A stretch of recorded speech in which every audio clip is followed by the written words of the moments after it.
वज़ीर दिफा ख्वाजा आसिफ कहते हैं कि तहरीक इंसाफ को रोकना है तो ताकत के इस्तेमाल के सिवा कोई रास्ता नहीं है। अहम खबर आपको दे रहे हैं, वज़ीर दिफा ख्वाजा आसिफ ने वाज़ेह तौर पर कह दिया है कि तहरीक इंसाफ को रोकना है तो ताकत के इस्तेमाल के सिवा कोई रास्ता नहीं है। वज़ीर दिफा ने कहा कि हुकूमत को अब दारुल हुकूमत की हिफाजत के लिए अपना अज़्म साबित करना पड़ेगा। अहम खबर आपको दे रहे हैं, वज़ीर दिफा ख्वाजा आसिफ कहते हैं कि PTI को रोकना है तो ताकत के इस्तेमाल के सिवा कोई रास्ता नहीं।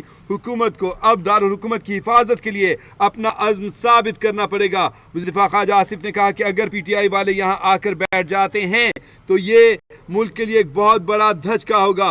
वज़ीर दिफा ख्वाजा आसिफ ने कहा अब एक फैसला कुन सूरत हाल पैदा हो गई है क्योंकि मुज़ाकरात का अभी तक कोई नतीजा नहीं निकला। उन्होंने कहा कि PTI के दूसरे दर्जे की क़यादत नरमी दिखा रही है। वज़ीर दिफा ने कहा कि बुशरा बीबी इसे एक नादिर मौका समझकर आगे बढ़ना चाहती है। वज़ीर दिफा ख्वाजा आसिफ ने कहा कि PTI को अगर रोकना है तो ताकत के इस्तेमाल के सिवा कोई रास्ता नहीं है। अहम खबर आपको दे रहे हैं, वज़ीर दिफा ख्वाजा आसिफ ने कहा है कि PTI को रोकना है, ताकत के इस्तेमाल के सिवा कोई रास्ता नहीं है।